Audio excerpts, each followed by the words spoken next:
पुर्तगाल में एक व्यक्ति का सिर काटकर लगभग 185 साल से एक जार के अंदर रखा गया है। अब आप लोग ये सोच रहे होंगे कि ये व्यक्ति कोई महान इंसान होगा, तो मैं आपको बता दूं ऐसा बिल्कुल भी नहीं था। ये एक सीरियल किलर था जिसका नाम है डिएगो एल्विस, और इसने 70 से भी ज़्यादा मर्डर कर रखे हैं। अब इसका सर क्यों रखा गया?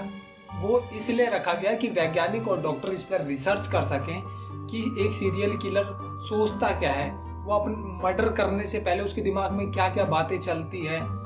इस वजह से उन्होंने उस सर को अपने पास रखा रिसर्च करने के लिए।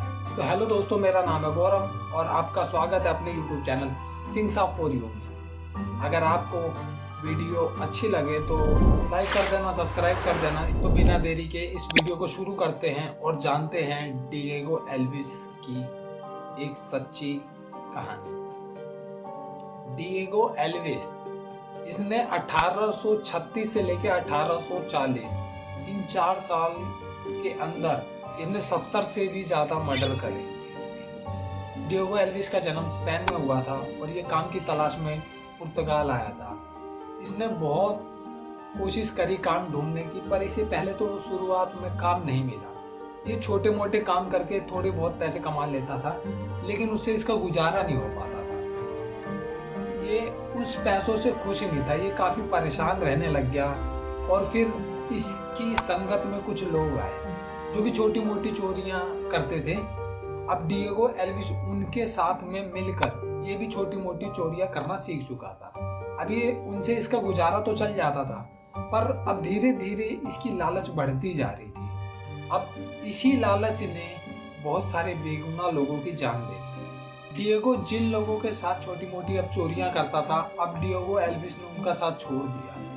अब वो अकेले निकल पड़ा चोरी चकारी करने के लिए। और पहले तो उसने एक जगह तलाश करी अपने काम को अंजाम देने के लिए। बहुत ढूंढने के बाद उसने एक पुल को अपना निशाना बनाया। अब उसने सोच लिया कि इसी पुल पे अपना डेरा जमाना है और यहीं लूटपाट करना है।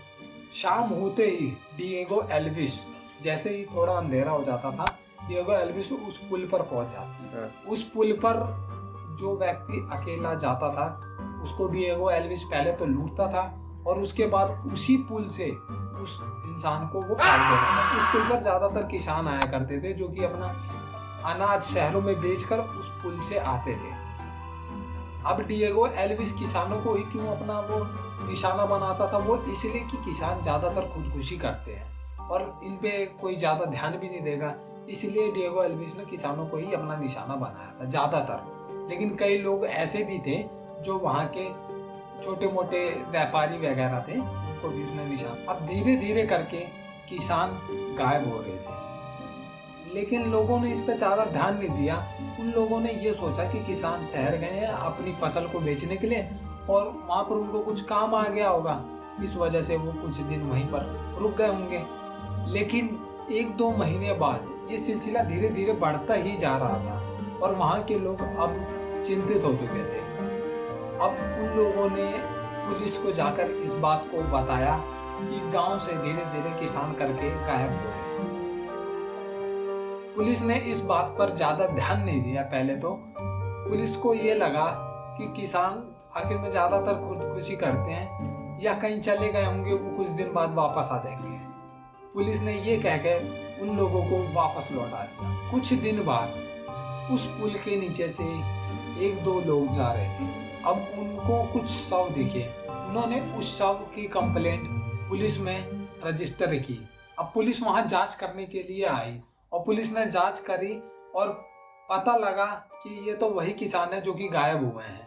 तो इस पे पुलिस ने थोड़ी सी अपनी कार्रवाई को तेज किया और ये पता करने की कोशिश करी कि ये जो लोग मरे हैं इन्होंने खुदकुशी करी है या इनको किसी ने मारा है।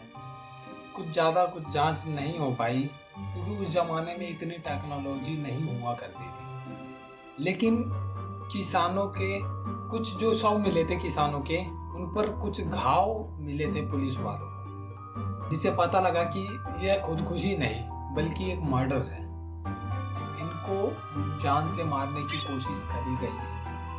इससे ये तो अब पुलिस को पता लग गया था कि ये एक मर्डर है और इतने सारे किसान एक साथ खुदकुशी तो करेंगे नहीं, तो ये जाहिर सी बात है एक मर्डर ही है। अब पुलिस के पास सबूत तो नहीं था कि कैसे ढूंढे ये कहाँ रहता है, ये तो पुलिस वालों को पता नहीं था। पुलिस ने जांच को बढ़ाया और अब उस पुल की सुरक्षा पुलिस वालों ने बढ़ा दी कि ऐसा हो क्यों रहा है, यहीं से निशान क्यों गायब हो रहे हैं। अब वहाँ पर रात होते ही 2 पुलिस वाले खड़े हो जाते थे कि आखिर में यहाँ चल क्या रहा है, लेकिन उनको कुछ हाथ नहीं लगता उनके। डिएगो एल्विस ने उस पुल को छोड़ दिया था।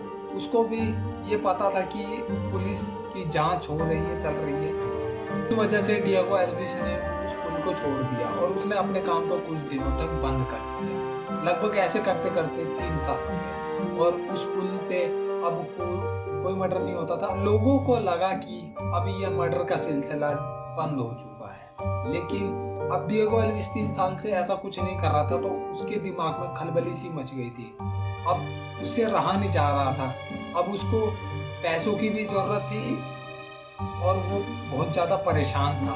तो अब वो शहरों में ही लूट करना शुरू कर देता। पहले वो किसानों को अपना निशाना बनाया करता था, छोटे मोटे व्यापारियों को बनाता था, लेकिन अब वो अमीर लोगों को अपना निशाना बनाना स्टार्ट कर दिया उसने।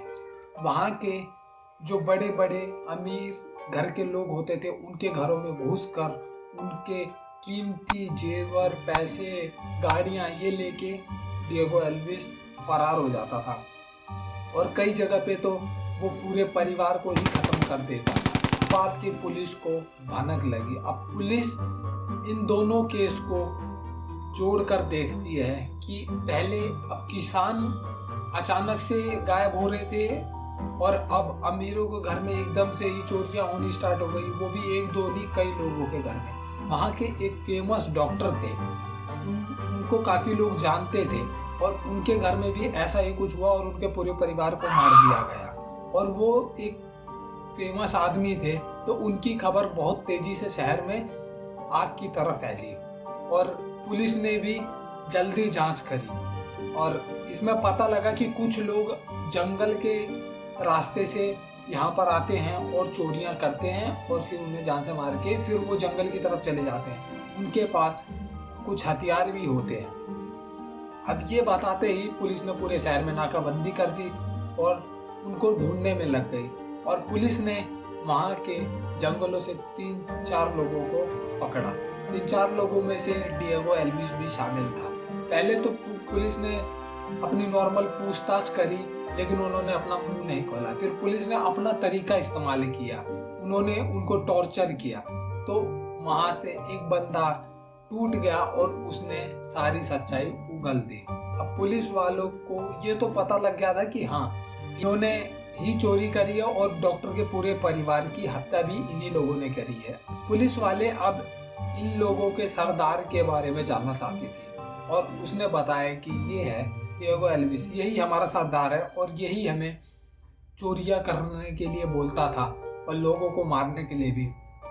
अब डिएगो एल्विस को सख्ती से पूछताछ करने के लिए उसको एक अलग सेल में बंद कर दिया जाता है और अब उसके साथ सख्ती से पूछताछ करी जाती है। डिएगो एल्विस ने अपने गुनाह को कबूल तो कर लिया था, लेकिन पुलिस वालों को ये भी शक था कि जो 3 साल पहले किसानों की हत्याएं हुई थी उससे भी कुछ ऐसा ही इसी केस का लिंक है।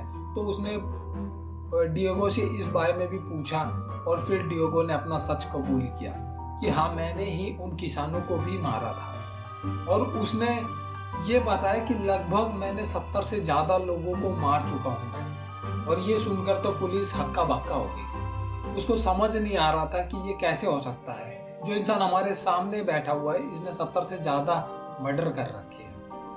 इतना कुछ होने के बाद अब पुलिस अपनी जांच को घोड़े की तरह तेज करती है और अदालत में चार्जशीट फाइल करती है और उसमें दिखाती है कि इस डिएगो एल्विस ने इतने मर्डर करे हैं, ये लूटपाट करे हैं और इससे सख्त से सख्त इसको सजा दी जाए। पहले तो कई दिनों तक इसका केस कोर्ट में चलता रहा, लेकिन वहाँ के जो लोग थे, आम लोग, उनके अंदर इस बात को लेकर गुस्सा भरा हुआ था और कोर्ट को भी अपना फैसला जल्दी सुनाना था।